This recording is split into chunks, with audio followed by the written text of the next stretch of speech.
Hi, everybody. It's week 5 of college football, and it's Saturday action, and it is a good card this week. Saturday, September 27th. And, of course, if you haven't done so, people always say they're putting in the comments what we like. Continue to do that. Hit that like and subscribe button. But, hey, you want to say thanks to us? It's very simple.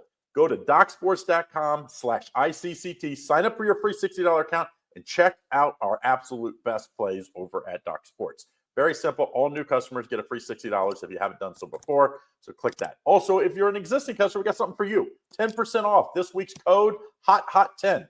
So HOT10,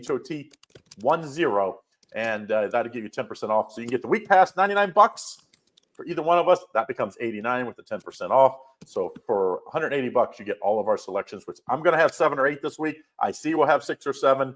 And last 2 weeks, we went 8-3-1 for IC. I went 5-1 with my top plays the last 2 weeks as well. So let's keep the hot streak going this week. We're going to start us off. It's a noon game here, and this one is going to be a good one. Notre Dame -4 at Arkansas. Kind of a must win if Notre Dame's going to make the playoffs. Being 1-2 now, they're going to have to win out. Total 64.5. What do you like here, IC? Well, I mean, a lot of people don't. They're shocked that Notre Dame is 1-2. By the way, they are 1-2, but they're still the number 22nd ranked team in the country, and which is important to note.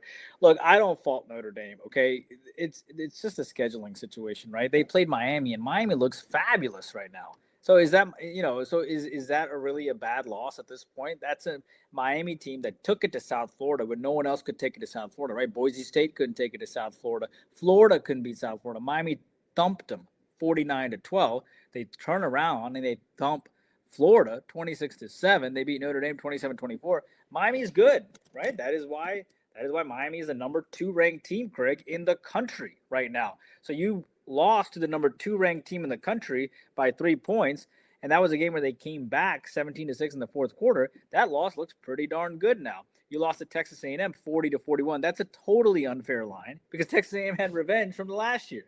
Right, that's entirely unfair, and that was a game where they actually did pretty well, and they were down 28-24, and of course they came back in that game to eventually lose. Now, obviously got their first win against Purdue, 56-30, covering the -24. Arkansas, I hate that Arkansas lost to Memphis as a look ahead to this game because if they would have beaten Memphis, it would have been fabulous because Notre Dame, I think, would have done really well. Arkansas did beat Arkansas State, but then they lost to Ole Miss. And that was a game where they were competitive. They lost, 35-41. And Ole Miss is 4-0, so that's not a bad loss at all. By the way, Ole Miss destroyed Tulane as 11.5-point chalk. A lot of people thought it was going to be closer than that, and it wasn't even close at all. So I think that Notre Dame, look, I agree with you. I think it's an absolute must win. I hate that Arkansas comes off of a loss to Memphis, but at the same time, I think Notre Dame is the cream of the crop.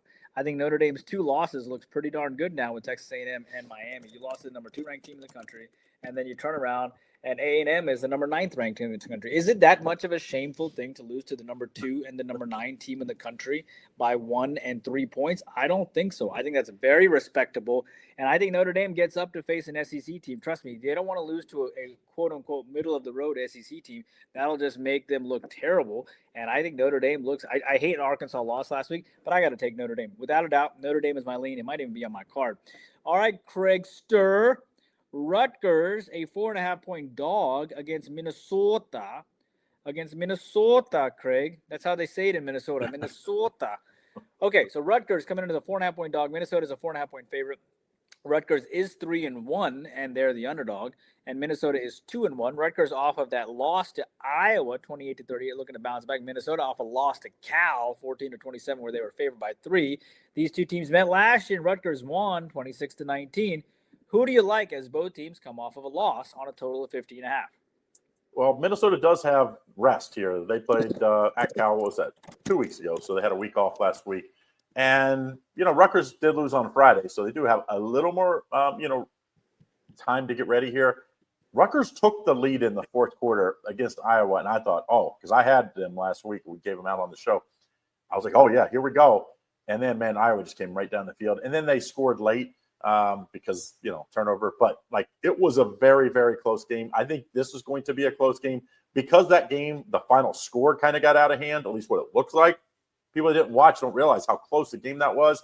That's a pretty good Iowa team. I think this is another close game. I think you take Rutgers plus the points. I just think PJ Fleck, he's like, you know what he is. We know what he was when he was at Western Michigan. Does the same thing, though. Row the boat. Great. He gets the best out of his players.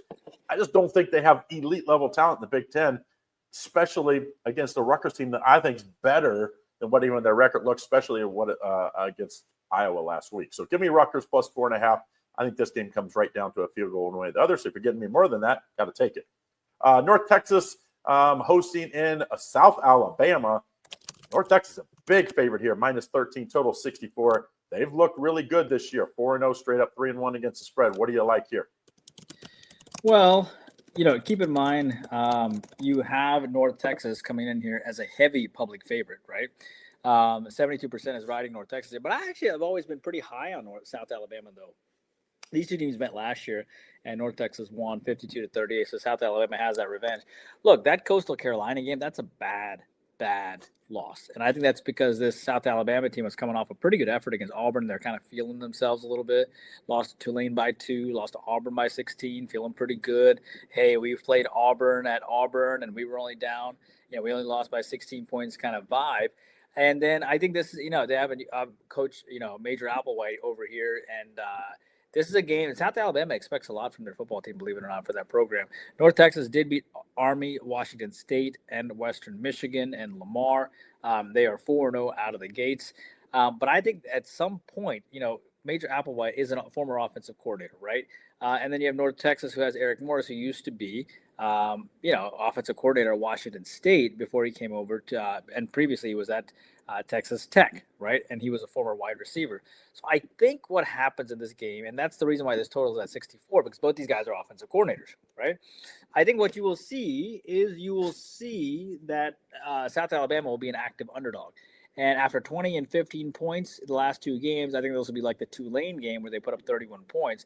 And look, North Texas can score. I mean, they put up 45 against Army, who's not that bad, 59 against Washington State. I think what will happen is South Alabama will be a good active dog, and they'll send this game over the posted total of 64, regardless of the fact it is high. Craig, Duke comes in as a 5.5-point favorite against Syracuse after Syracuse beat Clemson at Clemson by 13 points. Total disrespect to Syracuse. But, Duke did beat NC State 45-33 in a must-win game. Syracuse rolls in now as they are 3-1. They're only lost to Tennessee in the opener. And, what do you think, Craig, between these two teams? Are you surprised that Duke is the 5.5-point chalk here? What do you think? Yeah, I thought this line should be 3. 3, maybe 2.5 Duke. And I thought maybe even could be a pick after they won the game. After Syracuse wins at Clemson, I thought, the public money is probably going to come in. It's going to drive this down. We haven't seen that yet. Duke, they did look better than in that Tulane game. They got down early and they came back late. So if you kind of put a line through that, Illinois just run them off in the second half, just absolutely dominated them. And then, Illinois got drilled at Indiana this week. So is Illinois any good? We'll find out, I guess, this week. They have another tough game. But to me, I think you have to take Syracuse and the under in this one. That defense was pretty good last week. I thought Clemson would be able to score a lot against them. They did not. Syracuse defense came up every time they needed to stop. They got one pretty much down deep in that game. I would, like I said, under in Syracuse is where I go. Of the two, I'd probably take the under as a higher play, 60.5. Manny Diaz is a great defensive coordinator. Remember what he was when he was at Miami, defensive coordinator. That defense would fly around. It's given up some points this year, but I think this is the game we start to see it get a little better. Under 60.5 is the stronger of the two that I like. Here's the other game I was talking about. USC at Illinois this week. Illinois absolutely embarrassed. It was my one top play loss I've had in the last 2 weeks. Had a 5 or 6 unit, I forget which it was, on Illinois. Never was close.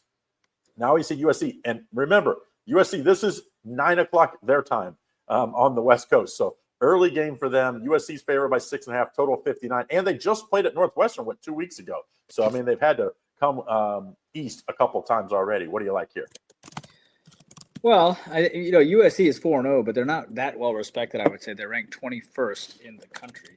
And then you have an Illinois team that is ranked 23rd in the country. So you have a 4-0 team facing a 3-1 team. USC, of course, has beaten Purdue and Michigan State. They didn't cover either of those games. So they really haven't beaten anybody, in my opinion. Illinois, of course, comes in off of a horrendous loss, 10-63. I mean, Google them. Just Google them, and you'll find out. And so Illinois comes in, and they had beaten Western Michigan, Duke, and Western Illinois, coming into that game. So, how do they bounce back here? Maybe they were looking ahead to possibly USC, which that would be understandable. USC typical totals are high 50s. Illinois typical totals are high 40s, low 50s. And this one comes in as more like a USC total at 59. Illinois, I think, has to bounce back on the defensive side. 63 points, to give you an example, Craig. They've given up 22 points in their previous 3 games this season. They've only played 3 games before this. They gave up 22 points, and now gave up 63 points. They've given up more than twice as many points to one team. I mean, that's just remarkable. This team literally gave up.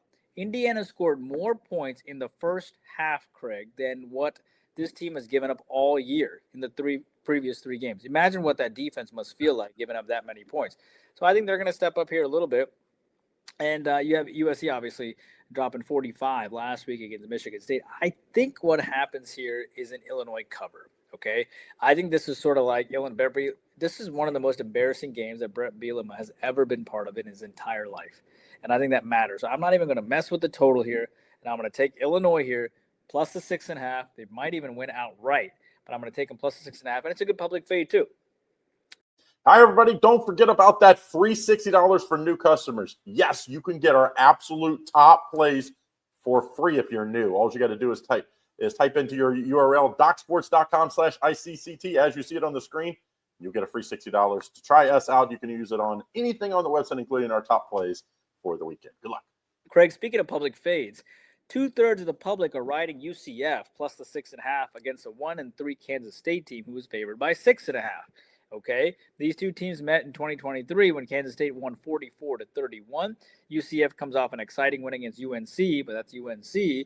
They beat North Carolina A&T, Jacksonville State.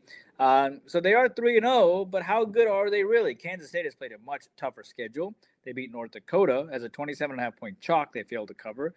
They lost to Army as 17-point chalk. They lost to Arizona as 1.5-point chalk. This team, Craig, has been favored in the last 5 games dating back to last year. And guess what? They've lost every single one of them straight up. So now they come in as a 6.5-point chalk against UCF on a total of 50. Who do you like? This is one of those games. If you think UCF, like you kind of, like you said, North Carolina, like they're not what they're going to be in a couple of years when Bill Belichick gets his kind of guys in there. So you kind of got to draw a line through that. Do you believe Scott Frost has this team turned around? I don't know. But I do believe one thing. Kansas State is just overrated. They've been overrated all year long. And, I mean, they really should be they should not have a win. That was South Dakota game. They had to come back in the last couple minutes to win that game.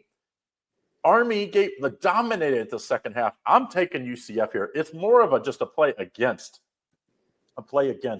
a Kansas State in the spot. So I'm going to take money line. I'm not even going to mess with the points. I just think this is like one of those games that either win outright or get blown out. I think they win outright. I just really think this is a problem with K-State, and sometimes you just not your year, and this is the case, I think, for K-State. Next game, talking about a team that is their year, I think Georgia Tech isn't getting enough credit where they are at this point of the season. They're 4-0 against 4-0 straight up, 3-1 against the spread. They're facing a Wake Forest team that looked good against NC State weekday. I think it was 2 weeks ago. And then absolutely got blown out the second half and didn't even cover. Georgia Tech favored by 14, total 53. What do you like? Well, Georgia Tech has beaten this team the last 4 times they've played them, and Wake Forest has not played this team since they've not beaten this team since 2006. So bear that in mind. Okay, so Georgia Tech obviously comes in off of a nice win against Temple. They didn't cover that game, and they beat Clemson, but that win sort of looks like okay now. But they did beat Colorado at Colorado. Colorado's kind of a suspect team this year, given their lack of talent compared to last year. But you do have the number 16th ranked team in the country. I am a rambling wreck from Georgia Tech and hell of an engineer, the number 1 rated engineering school for value in America, Craig, by U.S. World News Report. I read that the other day. So that's a tidbit for you. So you have a team that is 4-0. Wake Forest, of course, lost to NC State. They did beat Kennesaw State, but of course 10-9, and they beat Western Carolina. So you get Wake Forest here off of a loss. You get Georgia Tech, who is 4-0. Interesting game. I want to tell you a couple things. Wake Forest only has 6 starters coming back. 2 on offense and 4 on defense. And Jake Dickert, by the way, has a defensive background from Washington State, right? Robbie Zell, he makes fun of Nick Saban with an impersonation over on YouTube. If you ever want to do that, just go YouTube Robbie Zell on YouTube and put Robbie Zell Nick Saban, and it's fantastic. And then you have Brent Key, who is from the Nick Saban coaching tree, a fantastic coach, a former offensive lineman coach. That's why they're so good on the line. And then if you haven't heard about Haynes King, he is going to be special. Haynes King is special. There's been a lot of specials about him on YouTube, so go check him out. Haynes King is the man, and he's going to turn around an NFL team at some point. Having said all of this, you have an offensive-minded coach in Brent Key. You have a defensive-minded coach in Wake Forest. I think Georgia Tech does not put up 45 points like they did last week, okay? I think Wake Forest coming off 34 points, that's bad for a coach that prides himself on defense. I think Georgia Tech could have a bit of a letdown here. I like this game to probably go under 53 points. I don't want to go against Wake Forest coming off of a loss, to be honest with you. But at the same time, I sometimes thought Wake Forest was pretty suspect when they lost, when they only beat Kennesaw State by 10-9, but they quickly covered against Western Carolina, which I respect that, right? And that NC State game, for what it's worth, Wake Forest was up 24-17 before they scored nothing in the second half. So I think my lean here is probably Wake Forest, but the public's on them. That scares me. So I'm going to take an indirect lean on Wake Forest and take the under because their coach is a former defensive coordinator over at Washington State. All right, Cincinnati facing Kansas here. Cincinnati coming in as a 5.5-point dog. One of the biggest public plays on the board is Kansas this week at 74%. Cincinnati rolling in, coming off an impressive win against Northwestern State. Granted, it's Northwestern State, but covering 48.5 is still hard to do, Craig. Someone must be motivated to cover that spread. This team did beat Bowling Green State 34-20 as well. Their only loss is to Nebraska 17-20, which is impressive in my opinion. Kansas coming off a nice win against West Virginia and losing to Missouri. Did not cover against Wagner, but obviously did beat Fresno to open the week. Interesting game. Knowing a guy like you on a total of 55.5, do you think that plus 5.5 is value here? I mean, this comes down to what do you think of Nebraska? Because Cincinnati, it was opening week on a weekday, playing at Nebraska. It wasn't at Nebraska, it was at Kansas City Stadium, but it was, if you watch the game, almost all Nebraska fans, much closer, obviously. And that game, they had the ball driving to win the game or to maybe tie the game, and he threw a bad pick. The quarterback did for Cincinnati. I think that was a pretty good loss. I think that Nebraska team's going to end up winning 8 to 9 games this year. Now, obviously, Kansas' one loss was to Missouri. I think Missouri's in that same talk. I think they're going to be about an 8 to 9 win team as well. They look really good beating South Carolina last week. I just think everybody and their brother is on Kansas because they drilled West Virginia. Let me explain. West Virginia lost to OU. They beat their rival. Yes, that's just a rivalry game. You have to give it. They were down 10 late and had to come back and get that win late. So, to me, I just think that was a letdown spot for West Virginia. They did what they're supposed to do. Kansas did. To me, you take Cincinnati here. This one has been circled since that Nebraska game. And you look at their schedule, they didn't have anybody. They just had to show up and win those games. They did so. I think Cincinnati is going to be a live underdog. You take the points here. I think this was a close game. Close. I concur.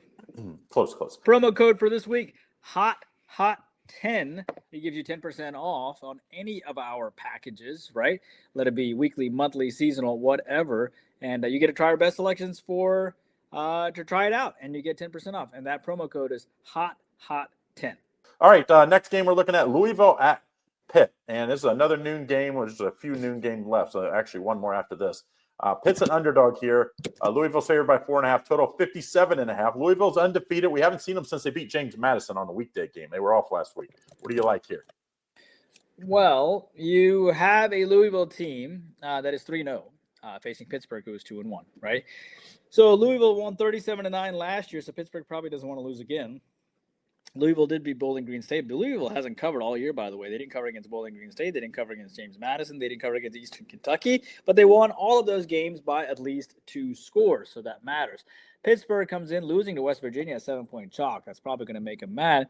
They did beat Central Michigan and Duquesne, which is irrelevant. So the question here Does Pittsburgh get revenge? And does Pittsburgh pick up a quality win? Because they do not have a quality win yet. Also, Louisville is not ranked yet despite being 3-0. Okay, so all of that plays into a role. You combine that, we have Jeff Brom here as an offensive-minded coach and Pat Narduzzi, who's a defensive-minded coach. He was a former DC over at Michigan State, by the way.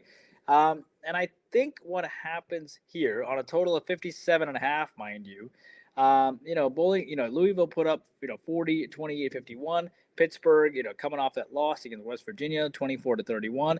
We really don't know how good Pittsburgh is, and we really don't know what Louisville is going to do on the road because they haven't played a road game yet. So I think that is the kind of the catch-22 here.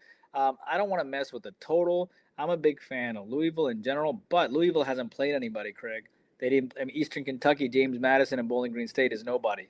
Pittsburgh, at the end of the day, did play West Virginia, and that was a game where Pittsburgh, they were down 3-7 at the half, and they ended up losing in overtime. So that's a game that they could have won, okay? So I'm going to go ahead and go with Pittsburgh here, plus the 4.5, as they have revenge. They don't have a quality win, and we don't know what Louisville is going to do on the road yet. And I'm going to take Pitt plus the 4.5. And Pat Narduzzi is a really good coach, and strong defenses have a tendency to shut down good offenses. All right, Craig, Bowling Green State facing Ohio here, and obviously you are a savant in the state of Ohio. I should ask you for lottery tickets in your state. So Bowling Green State is a 10-point dog here on the road against Ohio. Obviously, Eddie George is the coach of Bowling Green State. Total of 51. Who do you like, Craig? Athens is about 45 minutes from my Southeast Ohio house, and it's a tough place to play because it's hard to get there for pretty much everybody in the MAC. It's kind of in the middle of nowhere. And they usually have a home field edge. That's why they beat West Virginia at home, by the way. But this is a good Bowling Green team. They hung right with Louisville. They didn't go away in that one.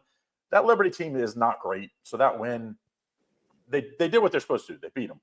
But that's not a Liberty team. So it's like, but I think this is a much closer game. A lot of MAC games end up in that 7-10 range. So getting me 10 points, I just don't. Oh, you remember they got beat. They got beat up with Ohio State. They got banged up against in that West Virginia game. Those are big teams they're not used to playing. And they played Rutgers to start the year. So they played 3 Power 4 conference teams to start the year. And they held their own. This is a letdown spot, though, in my opinion. I think you take Bowling Green with the points here. I think 10, maybe we get it even 10.5 if we wait till game time.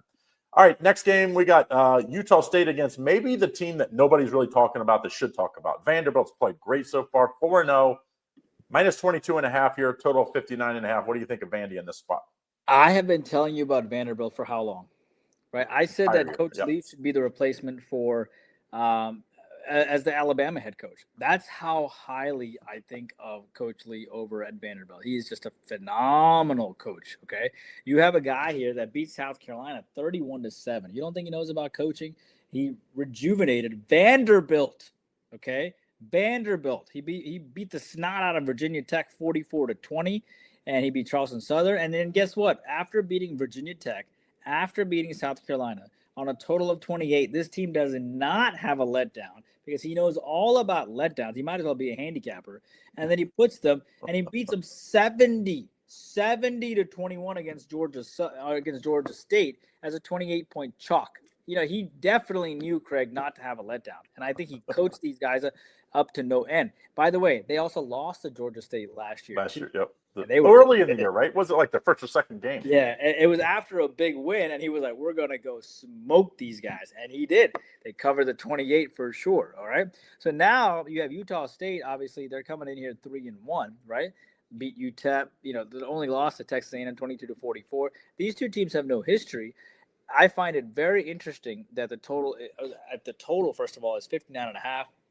They're 22.5 point chalk here. I don't think Vanderbilt looks ahead at Utah State at all. I think Vanderbilt is just all about Vanderbilt and focused, right?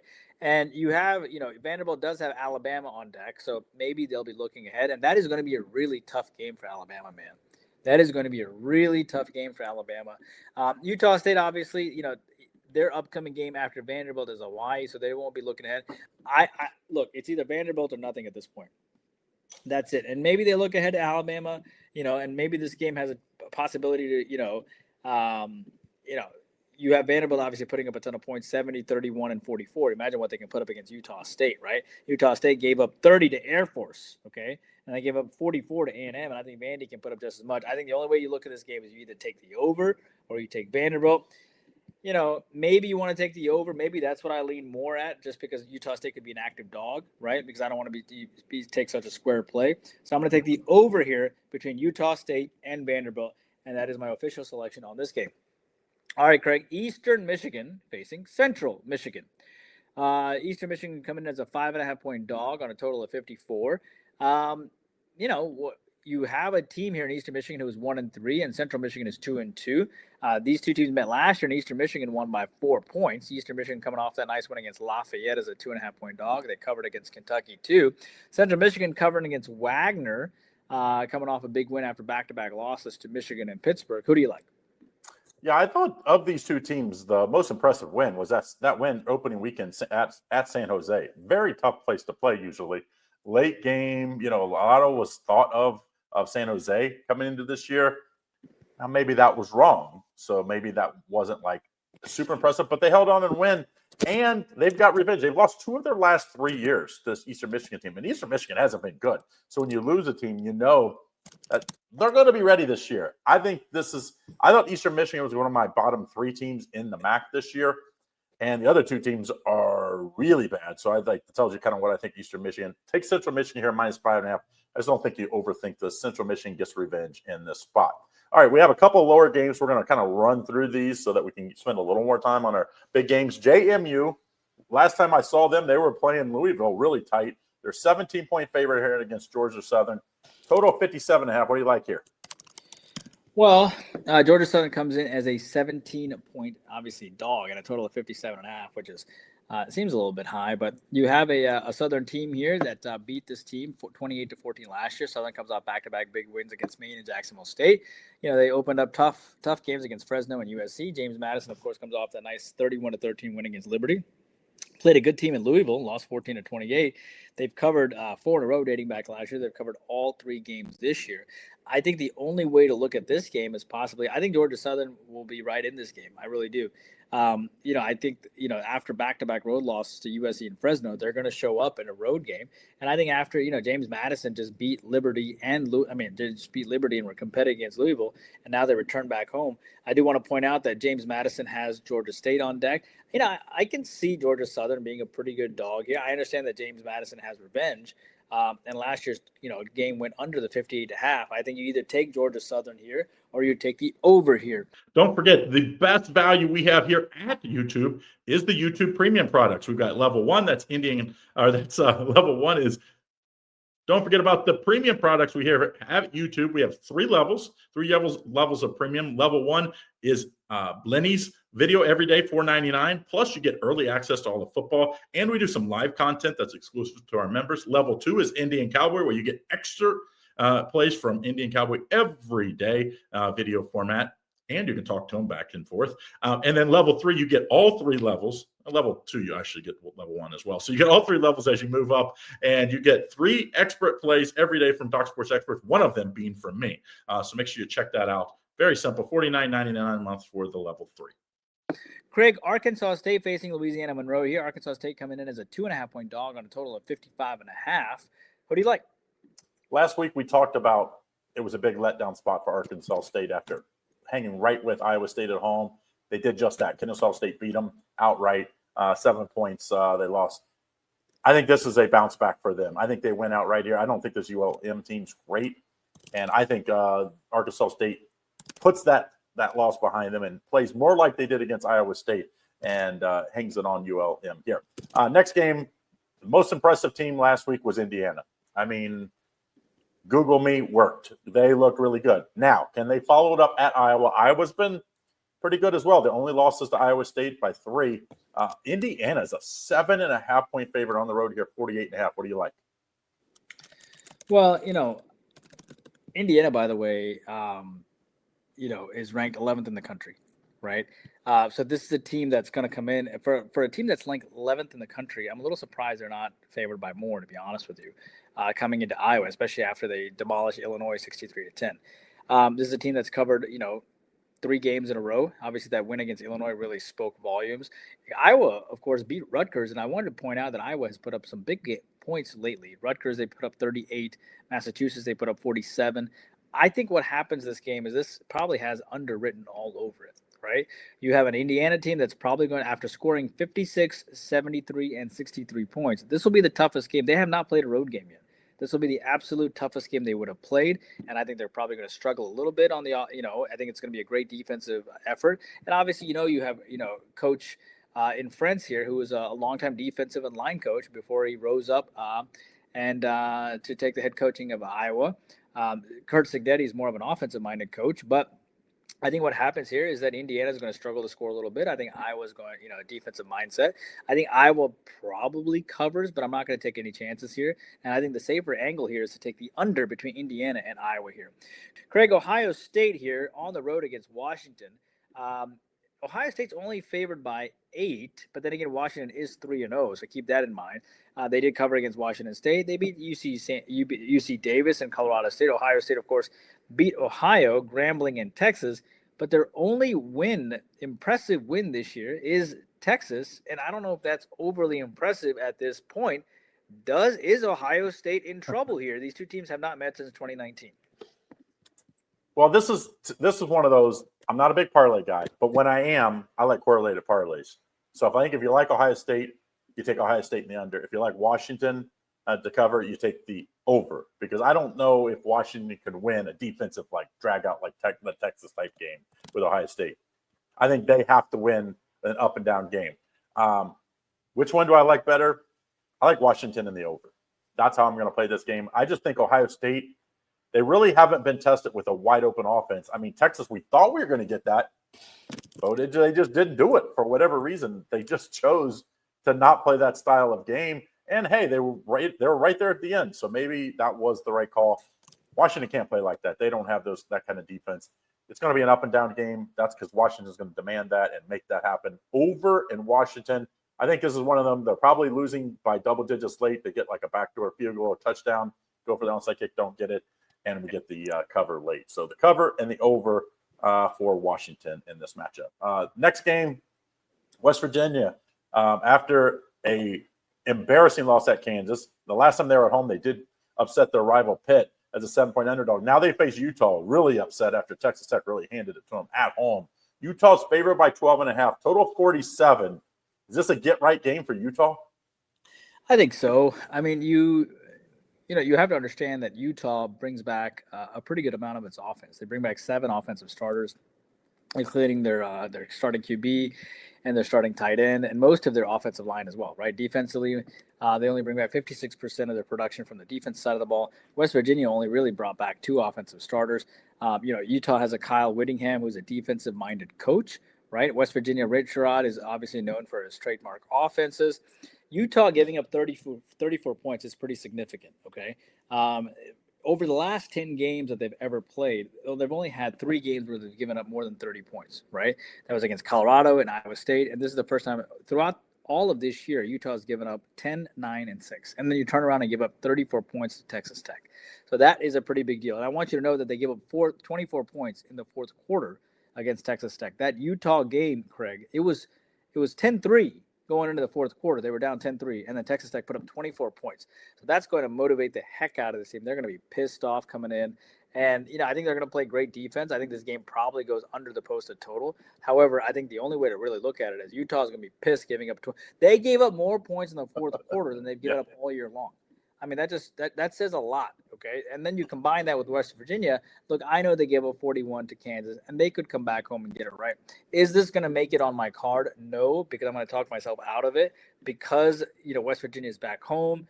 They're coming off the worst loss of Rich Rod's tenure so far there. But I think the only way I can look at it is Utah here. Hi, everybody. Don't forget about that free $60 for new customers. Yes, you can get our absolute top plays for free if you're new. All you got to do is type into your URL, docsports.com/ICCT. As you see it on the screen, you'll get a free $60 to try us out. You can use it on anything on the website, including our top plays for the weekend. Good luck. Craig, UCLA facing Northwestern here. Northwestern has a 6.5-point chalk. That always makes you take note. UCLA, though, has not won a game. UCLA lost in New Mexico 10-35 as 16-point favorites. My God. And then this team, before that lost to UNLV and they lost to Utah. Northwestern, of course, comes in losing to Oregon, but they covered, right? They lost to Oregon 14-34. Head to head wise, these two teams have never met. Who do you like here, Craig? I can't believe Northwestern's favored this much against anybody in the Big Ten. They're not a great team. I mean, when they do win, it seems like they have to win like field goals in last second. And now UCLA's fired their coach. I mean, you get embarrassed on national television midweek game to New Mexico. If you're ever getting up, it would be this game. You got to take UCLA in the plus points. I love when we have a couple. Gundy's fired Oklahoma State. We'll have a chance to put a bet against them. We get that this time of year where coaches get fired. And I think UCLA players will get up for this game. Now, is it going to make my card? Absolutely not, because both these teams are not great teams. But if I held a gun to my head, I'm definitely taking UCLA plus the points of 6.5. Next game is the Gundy Bowl. He got fired on Tuesday, I believe, this week. Oklahoma State's a 20.5-point underdog to Baylor here. Total 59.5. This game's at 3:30 Eastern Standard Time. What do you expect here? Well, Baylor won by 10 points last year, and Baylor comes in losing to Arizona State 24-27, and that's a good loss, right? They had beaten Samford, they had beaten SMU, and then, of course, they lost to Auburn to open the year, which, of course, looks like a pretty good loss as well, considering that Auburn, Auburn has 122 votes to get into the top 25. So as far as I'm concerned, Auburn should probably be 25th in the country at this point. And then you have Oklahoma State, who, of course, lost to Tulsa as 10-point shock, losing 12-19, losing to Oregon back-to-back games, and that 20-year run has come to an end. They also ended last year losing to Colorado 0-52, which I think really made them mad too. I've always enjoyed taking coaches getting, after they got fired, right? So the total was at 59.5 when it opened up here. I think the only way to, look at this game is probably thinking that Oklahoma State is going to come together as a squad and play pretty well and taking the plus 20.5. Keep in mind that Baylor, of course, I don't know how much they'll get up for this game. They beat them last year, not to mention the fact that their coach just got fired. Oklahoma State's coach got fired, and they have Kansas State on deck as well. So rather than messing with the total, I'm going to take a small lean here on Oklahoma State to hang tough, probably lose by 17 or 15 points. Maybe even Oklahoma State first half, I think, would be something of note to take, because those guys are auditioning for head coaching jobs, right? So I think Oklahoma State first half or Oklahoma State for the game, I think that's probably the right way to go. San Diego State, Craig, coming in as a 2.5-point chalk. The public is heavily on San Diego State on a total of 43 as they face Northern Illinois. Who do you like? I hate 71%, but San Diego State's win against Cal is by far the best win of these two teams, and it wasn't close. They absolutely dominated that game. It hadn't been great this year, to be honest. San Diego State had not played great. So can they do it again? I would like to think they can. I would have a small lean on San Diego State. I'm not going crazy, because anytime you see a public play like this, 71%, the line has not moved. Usually you get into the high 60s, you start to see the line move, and you'd think it'd move to the key number of 3, which it probably will eventually. But I would be very careful here. But I don't know. You can't put any money against the San Diego State team after that really impressive performance at Cal. Between these two, I think by far they're the better team. Next game, Rice at Navy. Rice had a good week last week. They won in primetime at Charlotte, I believe that was. Charlotte's not a great team, but, anytime you're on national television, Rice doesn't get that very often. That was a nice opportunity for them. Navy's a 14.5-point favorite here. I was a little shocked that it's the hook with that. Total 45.5. What do you like here? Rice is a pretty good team. So I was surprised to see this line. I mean, you have they beat Lafayette, they beat Prairie View and Charlotte. I just think people don't know about Rice as much. But then Navy, of course, that was a big win against Tulsa on the road, 42-23, the same Tulsa team that beat Oklahoma State. Navy has also covered. Navy has also won 6 in a row now. They beat Oklahoma last year, too. They beat Army last year. They beat East Carolina last year. I mean, they've literally won 6 in a row, and they've covered about 5 of their last 6 games, to the point that, Navy has received votes to be in the top 25. They've received at least 17 votes. So that's the reason why Navy comes in as favorite. And I will tell you that Rice beat them 24-10 last year, so they're pretty upset about that too. And Rice probably is even better this year than they were last year, because they have the former Davidson coach. I can't go against Rice given how Their new coach has done a lot for them so far, and he's really turned this program around. But keep in mind that Rice has given up 17 points in back-to-back games. I like the fact that Navy put up, 52, 38, and 42, because this will be the toughest defense they would have played all year long. And, it's keep in mind that Rice has, 5 offensive starters, so they can run this ball and they can keep ball possession too, which I think will favor them. And not to mention, you have Brian Newberry, who has a defensive mindset too, over at Navy too, as a former defensive coordinator. I like the under, Craig, between Rice and Navy. I think that's what ends up happening here, as Navy will continue to play great defense, but they will be stunted on their offensive side of the ball, because I think Rice has a lot of returning players, and I think Rice will do better than expected. Craig, Cal comes in as a 6.5-point dog to Boston College on a total of 52. Cal is 3-1. Boston College, a little surprising. They're 1-2 out of the gates, losing to Stanford and Michigan State. I expected more from them, because obviously they have that a pretty good coaching staff. So Boston College coming in after back-to-back losses. Cal, though, coming off a bad loss to San Diego State, losing 0-34 as a 14-point favorite. That's pretty ugly. Who do you like?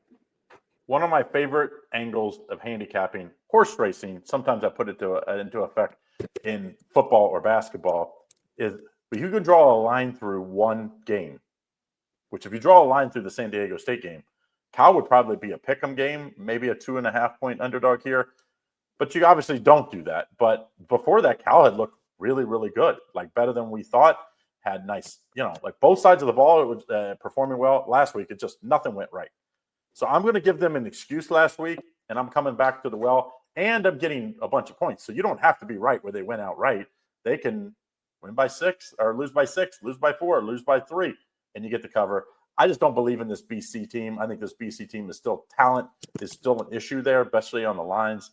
I think you take Cal plus the 6.5, maybe even by the 0.5 point. We'll skip the Lindenwood Miami Ohio game because it's Lindenwood and Miami Ohio. No, Craig, don't do that. No, I want to talk. All right, you sure? Lindenwood, is that what you want to talk about? Lindenwood, I guarantee you, somebody in our comments. Lindenwood. All right, Lindenwood is a 20.5-point favorite. Miami of Ohio.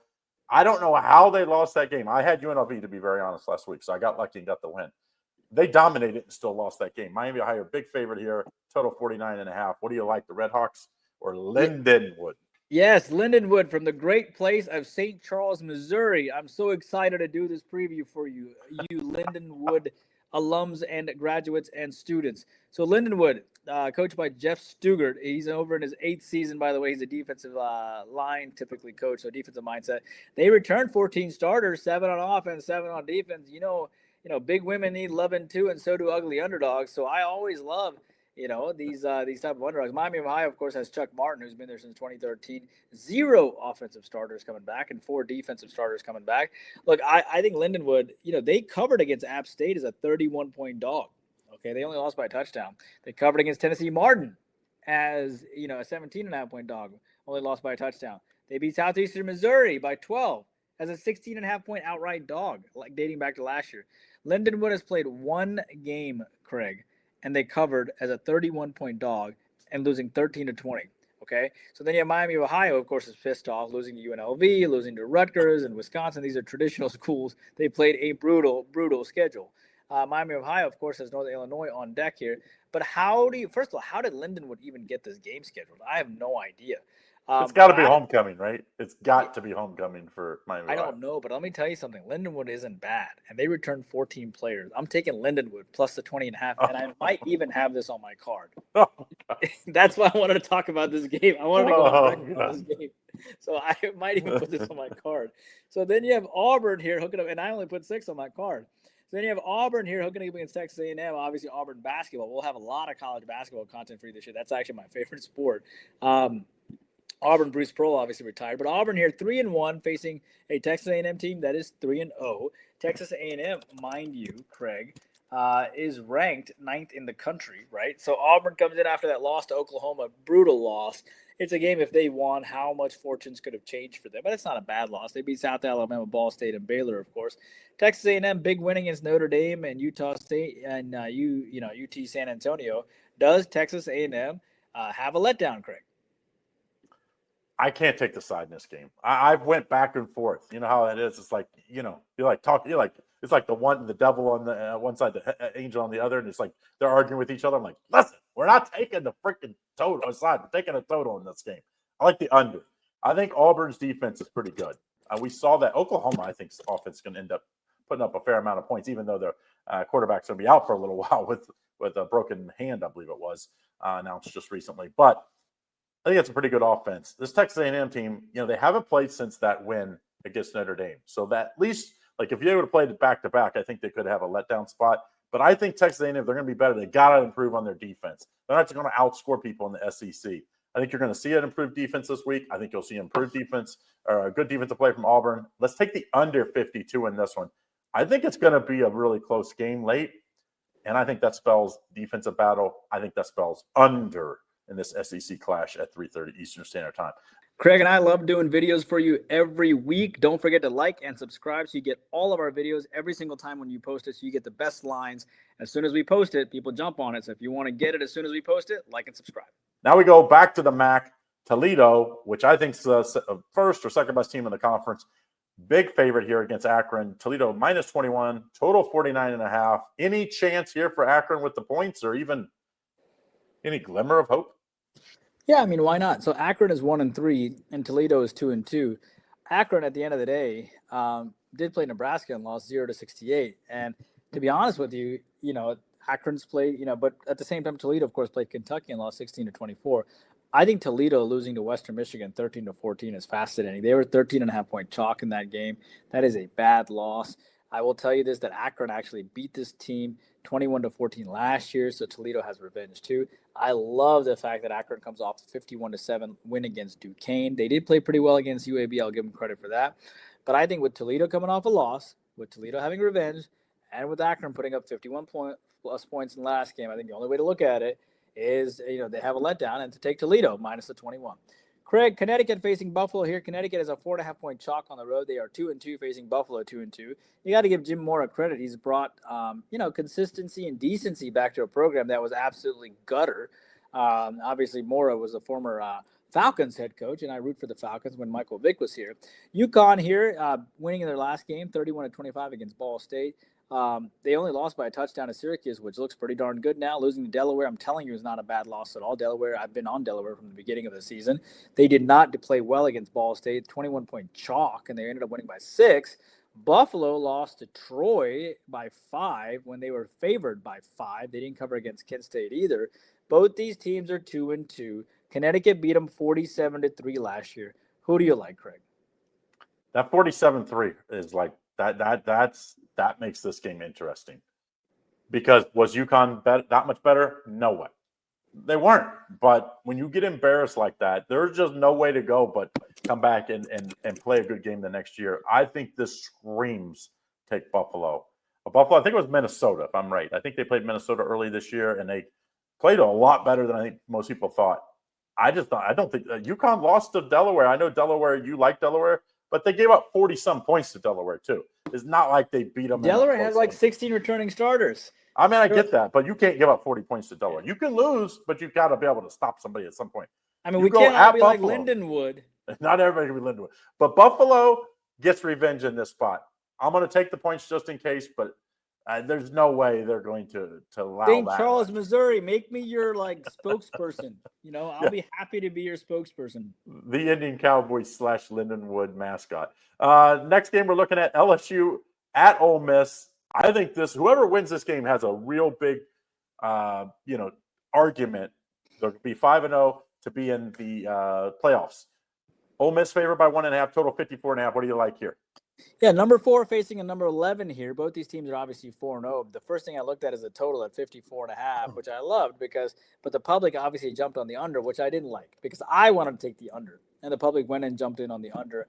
I think this will be more of a defensive game than people realize. But look, LSU, let's be honest, and no one really likes Coach Kelly. Like, no one really actually likes him. Maybe his wife likes him, but who knows? She might not like him either.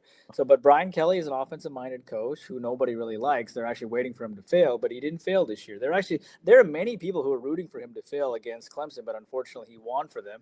And now he's doing pretty well. Obviously, Ole Miss has a fantastic, offensive-minded coach as well. So 2 offensive-minded guys hooking up here. LSU, to their credit, they beat Southeast Louisiana. They beat Florida by 10. They beat Louisiana Tech, and they beat Clemson. But that Clemson win does not look impressive. That Florida win does not look impressive. Ole Miss comes in, obviously beating Tulane, beating Arkansas, Kentucky, and Georgia State. I think that Arkansas State win is okay. I think that Kentucky win is okay. But both these teams, Craig, I feel like have a lot to prove, right? I don't think both these teams have really showed much yet, okay? LSU beat this team in overtime, which I'm sure Lane Kiffin remembers. The funny thing is, but Ole Miss only comes in as a 1.5-point favorite. I think what happens in this game is what's crazy is last year this total was set at 64. The year before it was set at 66.5. Year before that it was set at 66.5. And now it's set at 54.5. I know the public is on the under. I don't care. I can't pick a side here because I think LSU might be the better team, but I think Ole Miss obviously has revenge. I'm going to take the under between LSU and Ole Miss. And I would really love it by game time if this dropped down to 53. Craig, Hawaii versus Air Force. Hawaii comes in as a 6.5-point dog against the Service Academy. Hawaii is 3-2. These 2 teams haven't met since 2023. Hawaii off that loss to Fresno by 2 points, a game they covered. Air Force, of course, lost to Boise State by 12, but not bad. Lost to Utah State by 19. So Air Force off back-to-back losses. Hawaii off a loss. Who do you like? Yeah, Fresno I had last week as a 2 or 3 unit play. Lost by 0.5 point. I had it at 2.5. That was a rough one. Hawaii scored with 7-8 seconds to go. Hawaii is a team, man. Every game's close. Every game's close. Now, can they stop the rush offense? They did shop Fresno, which Fresno's a good running team. So I gotta think. I know it's a tough travel spot at altitude Air Force. I gotta take Hawaii plus the points.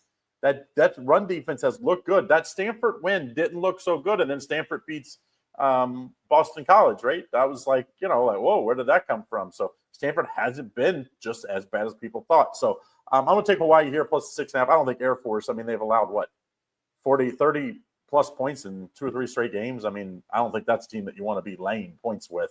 I'm going to take Hawaii plus the points. Next game, Tulsa with that big win cost Gundy his job.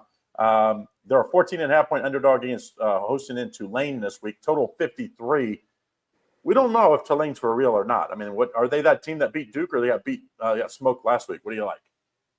Yeah, man. If you're when Tulsa fans start, talking smack to you, that's when you're going to get fired, apparently. And I just think Oklahoma State boosters could not take that. They just could not take it, and they got the guy fired after 20 years. When Tulsa football starts talking smack, the world is coming to an end. So I like Tulane here. Look, Tulane lost 10-45 to Ole Miss. That's not a loss. That's should be really looked down upon. Okay. At the end of the day, I just think Ole Miss was not going to look. By the way, Tulane is close to Ole Miss, so it's kind of a regional thing situation too. So don't hold that against them. This team beat Duke at the end of the day. I'm still high on South Alabama. This team beat South Alabama. They beat Northwestern 23-3. These are all impressive things, right?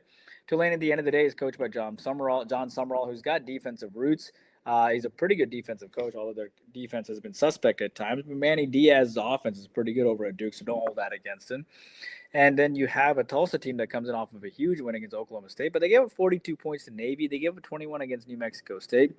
You have a head coach in Trey Lamb, who's an offensive coordinator, really not known for his defense. I think the only way to look at this game is Tulane. I know Tulane won this game in 2023, but I like Tulane here because I had Tulane winning by 17. I'm going to back Tulane. All right, New Mexico State, a 14-point dog, Craig, to New Mexico. Both these teams are 2-1. I will tell you that New Mexico beat this team 50-40 last year. 90 points were scored last year. Does New Mexico State get revenge, or does New Mexico keep it rolling here? Total of 53.5. In New Mexico, they had that week off after beating UCLA midweek last week, so got an extra rest in this spot.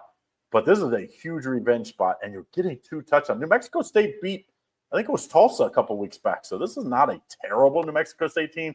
Are they great? No. That's why they're a 14-point underdog. But in a rivalry game, you're getting double digits. Listen, this is handicapping 101. Rivalry, you always take the points, especially when it's this money. And you get a revenge spot. Give me New Mexico State plus 14 in this one at New Mexico. Next game, good game, I think, better than what people think, because Mississippi State's 4-0. Everybody says, okay, who are they beating? They did beat a team called Arizona, which I think Arizona's pretty good. Tennessee's favored by 7.5, total 62.5. Tennessee has to win this game. They can't get a second loss this early if they want to make the playoffs this year. What do you like? So one of the reasons why I like the playoffs is that one loss is not the end of the world like in the past. And I think it's good for everybody's heartburn situation for so many people across the country. So I like the fact that, we can talk about a team with 2 losses and still be casual about it. I think that's a good thing for mental health across the country. So you have a Tennessee and Mississippi State team here. Tennessee, beat this team 33-14. I don't really like that because I wanted to take Tennessee here because they don't have a quality win again, and then Georgia lost. But I agree with you. I think Mississippi State's legit. I think they're a really good team. I gotta be honest with you. I am very impressed with the Mississippi State head coaching staff. Because I didn't think he was that good, to be honest with you, Coach Levy. And he's turned out to be much, much better than what I thought. And so I have to give him a lot of credit. Look, is Mississippi State 19 points better than Tennessee was last year when they lost? Absolutely. And I like that Tennessee, if you take away the UGA game, they beat Syracuse. They gave up 26 points to Syracuse, too, which isn't good. They beat East Tennessee and they beat UAB. Mississippi State, like you were saying, the Mississippi State has quietly covered their last 7 of 8 games. They closed out last year at Tennessee and they played hard, right? And they opened up this year. They beat Arizona State. They beat Southern Miss, Alcorn, NIU. It's interesting because the total for this game, last time these two teams met, the total last year was total at 61. This one's at 62.5. Coach Levy's the real deal too.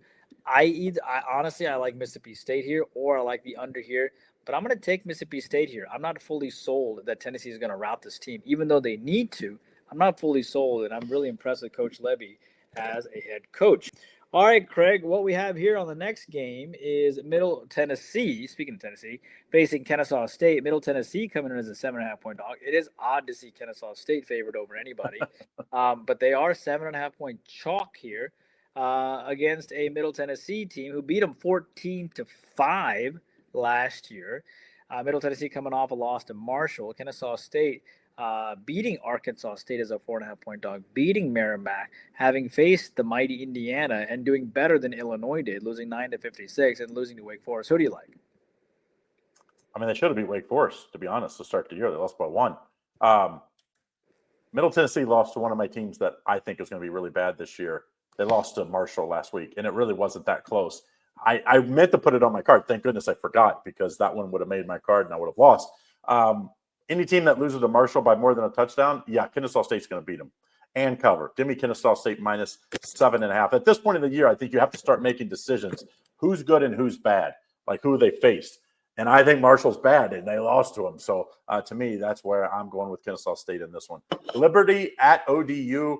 Old Dominion's looked not bad this year, 2-1 overall, and Liberty's not been good. 1-3 and 0-4 against the spread. ODU's favored by 16 total, 51.5. What do you like here? Well, Liberty's coached by Coach Jamie Chadwell, right? Offensive-minded coach. He used to be the head coach of Coastal Carolina. And Old Dominion is coached by Ricky Rain, right, in his 6th year. And he's also an offensive-minded coach as well, to be honest with you. So 2 offensive-minded coaches hook it up here, which is, the total sets at 51.5. Liberty comes in as a big dog. They're 1-3 on the year. Old Dominion is 2-1. Liberty, of course, losing to James Madison, losing to Bowling Green State, losing to Jacksonville State. They did win their opener against Maine, but they've lost 6 straight covers dating back to last year.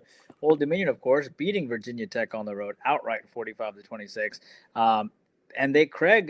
Old Dominion played Indiana tough this year. They only lost 14-27. I want you to know that they were only a 23-point dog going in, which shows you how much respect people had for Old Dominion. And this is a team that also beat Arkansas State. I think the only way to look, Old Dominion is quietly good. And I know it sounds crazy, but they're quietly good. And I like Old Dominion here minus the 16. Don't forget, use that promo code. Each week we change it. This week's promo code, HOT10, saves you 10% off everything at the website, either weekly or monthly. So you get a week pass of football. $99 becomes $89 by using that promo code HOT10. So get either Indian Cowboy or myself. Hey, get them both and get 10% off and start winning with us. Craig, Rhode Island facing Western Michigan here. Rhode Island coming in as a 7.5-point dog against Western Michigan. So the entire state of Rhode Island is still a dog to Western Michigan. Rhode Island, of course, has not played a game this year as they face Western Michigan. Who do you like here? Western Michigan is not a great team, and that tells you 7.5 points. Are you kidding me? They did beat Toledo, but Toledo was just looking past. In my opinion, they were just looking past them, and you get credit for it. Don't get me wrong; you get credit for whoever you beat. But this screams take Rhode Island with this point. So don't go crazy in this game because neither one of these teams probably deserve, to put your mortgage payments on. But if I had to take one, I would take Rhode Island. Next game, Jacksonville State versus Southern Miss. I think both of these teams have been better than I thought they would, to be very honest. Two new coaching staffs taking over here. Southern Miss -4, total 57. What do you like here? Well, Jacksonville State's coached by Charles Kelly, right? He came over and they had like 2 defensive starters coming back. And, he's a defensive-minded coach, right? He was a former coordinator. Southern Miss, of course, Charles Huff, the former Marshall coach, came over. He's had a more balanced background between both. So I think he can coach both sides of the ball, to be honest with you. So then you have Jacksonville. Both these teams are 2-2. I think Coach Huff's, turned this program around pretty quickly. Jacksonville State did beat this team 44-7 last year, but 2 new coaches, so revenge doesn't apply as much. Jacksonville State, of course, beat Murray State 45-10 and did not cover. This team did beat Liberty. They play UCF tough as a 20.5-point dog. To their credit, they only lost by a touchdown, which of course UCF destroyed UNC, if you remember. Southern Miss comes in losing to Louisiana Tech 20-30. They come off of a loss. They played Mississippi State somewhat tough, losing 17-34. I like the fact that Southern Miss comes off of a loss. I like the fact that Jacksonville State comes off their biggest win of the year. And I think what makes sense here is Southern Miss -4 for those reasons. All right, Craig, Arizona, a 6-point dog against Iowa State. Both these teams are undefeated, Craig. And, these two teams have never met either, which is interesting, too. Arizona State, of course, Arizona, I should say, is 3-0, beating Hawaii, Weber, and Kansas State. Iowa State, of course, coming off that big win against Arkansas State, and Iowa and South Dakota and Kansas State. And Iowa State, at the end of the day, is still ranked 13th in the country. Arizona's got some votes, but they're not anywhere. Who do you like? This line says this is live underdog here, Arizona. And, you look at Iowa State, and we gave them a lot of credit early in the year because they beat Kansas State. Now we know Kansas State's not any good, at least what the performance on the field says. The Iowa win, that was impressive at the time. And we'll know if Iowa's good this week. So if you like the early game in that Iowa and say Iowa handles and wins, maybe you like Iowa State a little more in the spot. But I think you got to give Arizona a little credit. I think they're the real deal on offense. Now, can they stop people? That's going to be the question. So far, so good. But they haven't faced a team like Iowa State. The quarterback Beck, I think, is really good. He can run and pass the ball. I'm going to take Arizona plus the points. I do think Iowa State wins, though, in a closer game than what this line even suggests. I think it's like a field goal type game. Next game, Virginia Tech, another team that's fired their coach after terrible start to the year. You got NC State -10.5. NC State did not look good last week. Total 58. What do you like here? It's unfortunate that they fired their coach because losing to South Carolina 11-24 is not a bad thing. Losing to Vanderbilt 20-44 is not bad. Vanderbilt is good. And losing to Old Dominion, who's quietly really good that nobody really knows about, it's not a bad thing either. Of course, they beat Wofford the last game to open up their year with their first win. NC State, of course, losing to Duke 33-45, and they had beaten Virginia and Wake before that and East Carolina. But I got to be honest with you, taking a team whose coach got fired is always a decent thing to take, right? And NC State, for what it's worth, I don't like the fact that NC State lost to Duke. I wish they had not lost to Duke in this game because then I could kind of take Virginia Tech a little bit too. Coach Dave Dorn, of course, is a defensive coordinator, and you have a Virginia Tech that's now coached by Philip Montgomery, who used to be an offensive coordinator, and he used to be the head coach at Tulsa. Okay, so now what I think happens here is Virginia Tech is going to start scoring some points. Because they used to have the former Penn State defensive coordinator who used to be their head coach. So now I think what happens here is they're going to be more of an offensive mindset, which is one of the reasons why Tech decided to axe their coach because they wanted to score some points. And when NC State typically wins, such as with Coach Dorn, they typically score a lot of points, even though he's a defensive-minded coach. I think what happens here is Virginia Tech is an active dog, and this game probably goes over the posted total. Craig, Western Kentucky comes in as a 5-point favorite against Missouri State, and how quickly the tide has turned for Missouri State after losing to USC 13-73. They turn around and boom, they beat Marshall outright. They cover against SMU, losing 10-28. And then they beat UT Martin as a 14-point favorite, 42-10. Western Kentucky, of course, is 3-1. They beat Nevada, Northern Alabama, and Sam Houston, but surprisingly low line, it seems. Who do you like here as a 5-point chalk on the road? Yeah, I had this one circled right away that I liked Western Kentucky a lot. Western Kentucky, they lost to a very good Toledo team. If they win, or even that game is a little closer, you probably have to lay 7.5 points in this one. So I think you're getting a little better line because people are like, well, maybe who is Western Kentucky beat? And it's like, yeah, that is true. That is true. At this point of the season, just sometimes the way the schedules work. On the road's the question, I guess, but I have to take Western Kentucky minus the points. I just think this team is more offensively gifted. I think they'll get enough stops to get us to cover late. Is this going to be on my card? No. But I did circle almost immediately that this maybe was going to be on my card. I've since ruled out, but I do like Western Kentucky minus the points. Memphis, talking about buying or selling high. Is that right? Selling high because they just beat Arkansas. Yeah. Like how much higher can you get? They're 4-0 in the year, 13.5 points called at FAU. FAU struggling at 1-2, total 61.5. This screams this might be a close game. Do you believe that? Yeah, well, I mean, I'll tell you this. I mean, this team has covered, 7 in a row coming into this game. I will tell you that. And this team is undefeated. They've actually got quite a few votes now to make it to the top 25 after that Arkansas win. They did beat Troy and Georgia State 38-16. But Georgia State's game doesn't look that impressive after Vanderbilt, of course, clobbered them. Yeah. I will tell you this, that, head-to-head wise, these two teams haven't met since 2020. Florida Atlantic, of course, rolls into this game, losing to FIU, but they have a really good offensive-minded coach. And FIU has a new coach, so that loss isn't that bad of a loss. This team did beat Tulsa last year, 63-16. When you take a look at this, Memphis obviously has Ryan Silverfield, who's been there a long time. He's an offensive-minded coach. They returned 5 starters.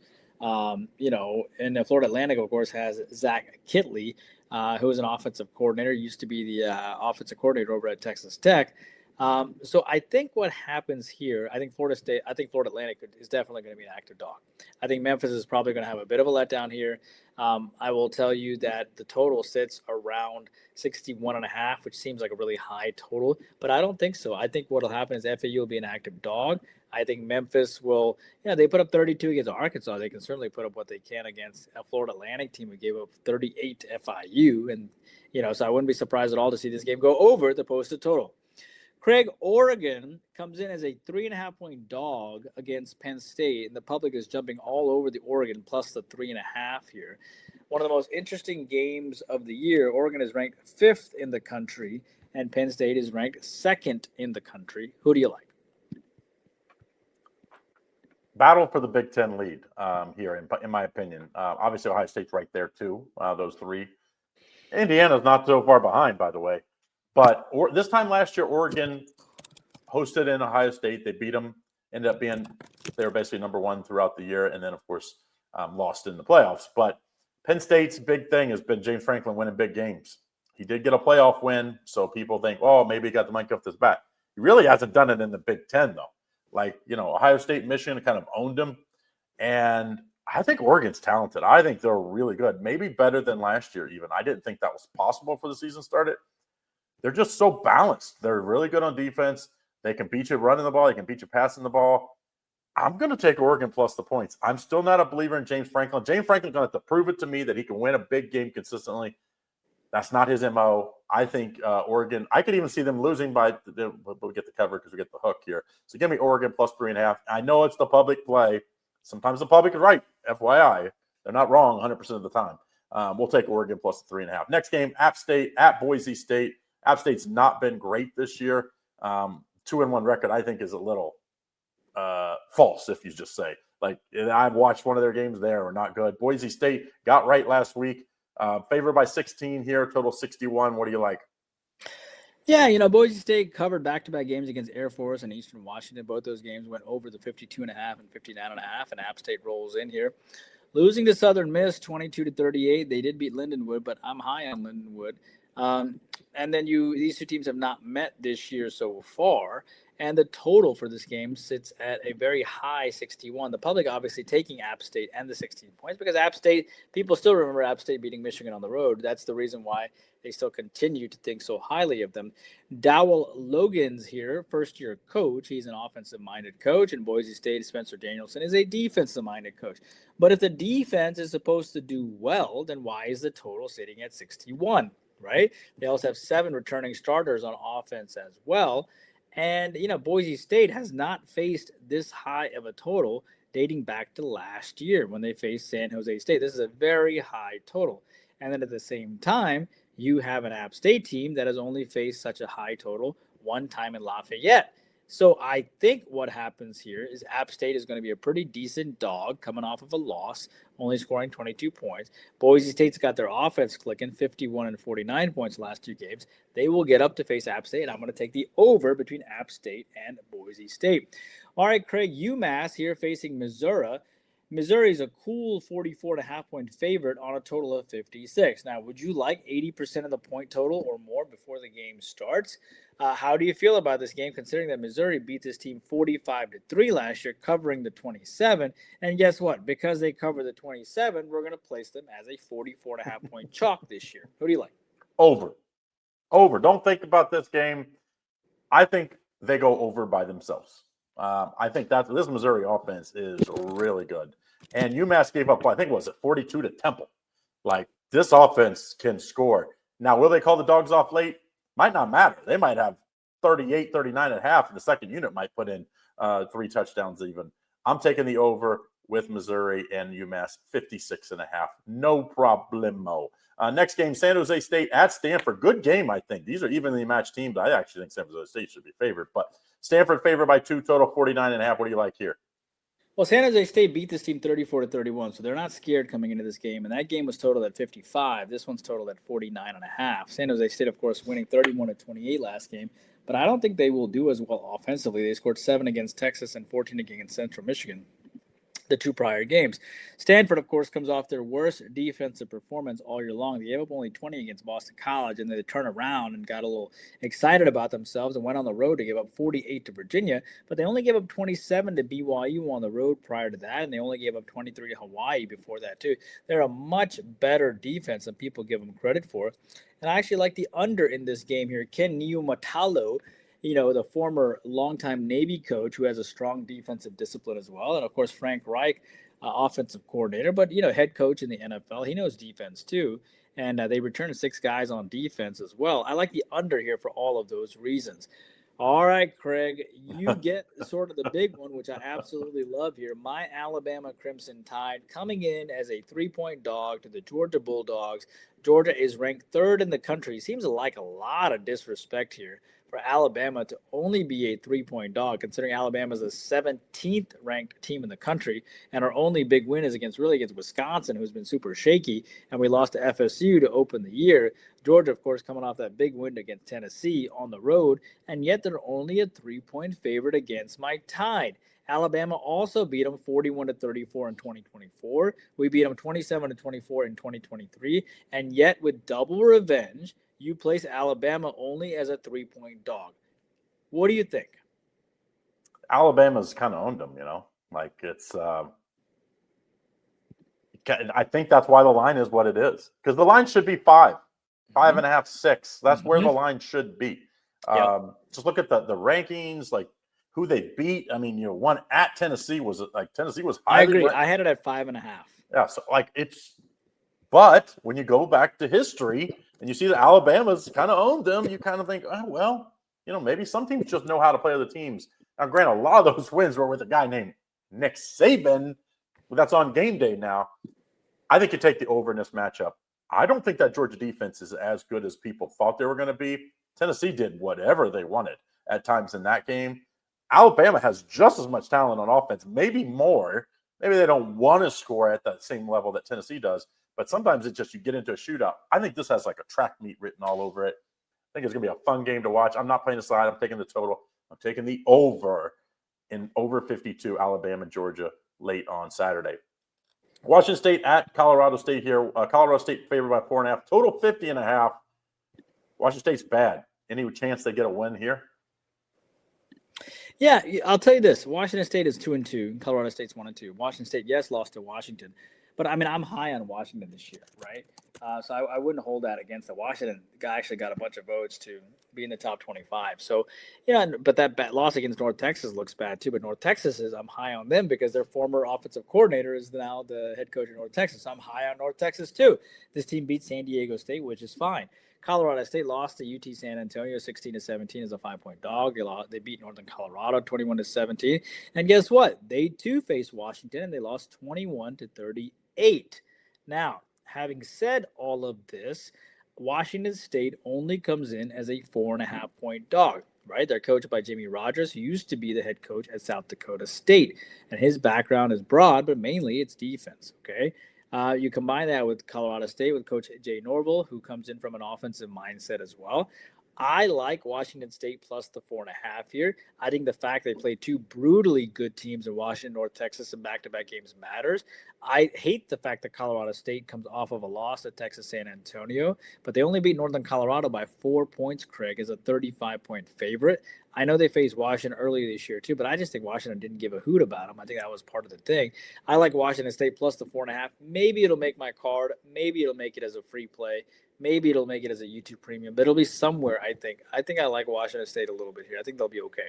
Kentucky here, Craig, comes in as a 6.5-point dog against two teams that now have to deal with Vanderbilt being good and now have to deal with Mississippi State being good. So this middle tier of the SEC is slowly starting to change here. Kentucky is 2-1. They beat Eastern Michigan and Toledo, both not, I would say, high-quality wins. They did lose to Ole Miss by 7, which actually looks pretty good. South Carolina beat, obviously coming off back-to-back losses to Vanderbilt and to Missouri. They covered that game, but they still lost. South Carolina beat them 31-6 last year, so they have an issue here because they beat them back-to-back seasons, and Kentucky's going to come in pissed. Kentucky comes in as a 6.5-point dog, though, and South Carolina comes in as a 6.5-point favorite because South Carolina's lost back-to-back games. Who do you like? Yeah, I mean, imagine if South Carolina would have won either one of those games, you probably get this at like 9.5, because really Kentucky's only lost. They lost the only good team they played, although Toledo's pretty good. I think Toledo's going to win the MAC or be second in the MAC, first or second in the MAC. You got to take Bob Stoops. This is like Bob Stoops' game written all over it, where, he's going to like show them the game tape where they're embarrassed at home last year against South Carolina, then lost the year before, the time before that. And it's like, oh, you're getting no respect. You're almost a touchdown. I think South Carolina was way overrated. And I was one of those guys that said they were good, and they're just not. They're not a great team. They're maybe a decent team.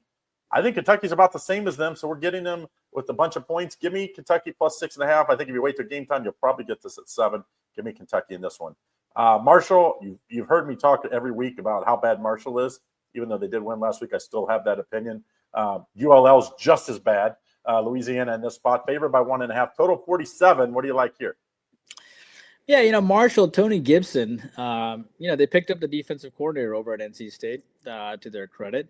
And so that's not a bad pickup by them. And then, the coaching staff includes Rod Smith and Shannon Morrison. Lafayette, of course, has John Troxell, who used to be an offensive coordinator as well. So he's got an offensive mindset. So you got a defensive coach facing an offensive mindset. I will tell you that this team beat, Marshall, dating back to last year. Of course, they had Charles Huff. They've covered 8 of 9. They beat Eastern Kentucky. They beat Middle Tennessee, and they only lost to Missouri State by 1 as a 7-point shock. But I'm a little higher on Missouri State than most. Louisiana comes in this game, though, losing back-to-back games to Missouri and Eastern Michigan. So they're going to be super motivated coming into this game. So you have a 2-2 and 1-3 team. Marshall is a 1.5-point dog against Louisiana Lafayette, who is a 1.5-point favorite, despite the fact that they've only won 1 game. I don't hold a loss against Rice against them too bad, because I think Rice is actually a really good team. I think Coach Abel is a really good team. And so I don't hold that loss against them too much. I like the fact that Marshall comes off back-to-back wins, and yet they're feeling like they're getting no respect here. I like Louisiana coming off back-to-back losses. I think they have to bounce back here. Louisiana, again, has John Troxell, I think, is a pretty darn good coach. And I'll take a small lean here in Louisiana Lafayette just out of desperation over Marshall. All right, Craig, Louisiana Tech, 3.5-point chalk here against UTEP on a total of 48. What I can tell you is Louisiana Tech is 3-1 and UTEP is 1-3. And yet the 3-1 team is only a 3.5-point road chalk with 72% of them backing the road chalk. Who do you like? They've also, La Tech has won, I think, if I looked at it right, 9 of the last 10 meetings, including last year. Like we had talked about that they were in a big letdown spot, UTEP was, after playing pretty decent, and they lost last week. So I think that came to fruition. Now, which team comes to play here? I hate the 72%. So even though I do think La Tech is the play at 3.5, I'm not taking it. I'm taking the under in this matchup. When I see totals of like 49 or lower, I'm always trying to say, okay, how can I play the under? Because those are really low totals in today's football. And I think both of these teams are going to have struggled to score a bunch of points. So I'm going to take the under in this matchup. If you had to take the side, definitely take La Tech.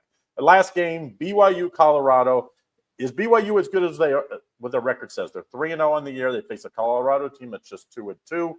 Can Deion and company pull the upset? BYU favored by 6.5. Total 47. Late game here at 10:15 Eastern Standard Time.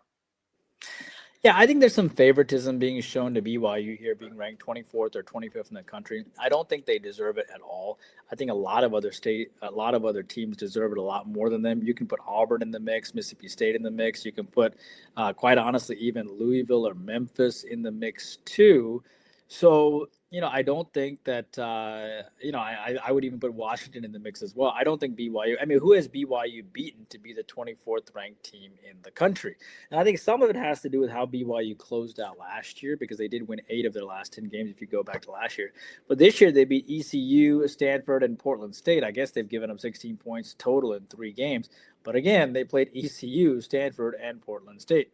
They beat Colorado to close out last year, if you remember, 36-14.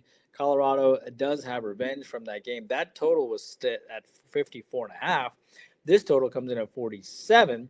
Colorado put up 37 points against Wyoming. Colorado, at the end of the day, they're still 2-2. Their losses are Georgia Tech, who's 16th in the country.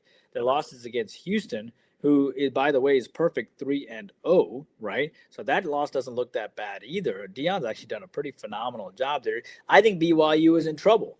I do. I think BYU is in trouble. It's the last game on the board. They beat Eastern Carolina on the road last week. They think Eastern Carolina is the same thing as Colorado, and it is not.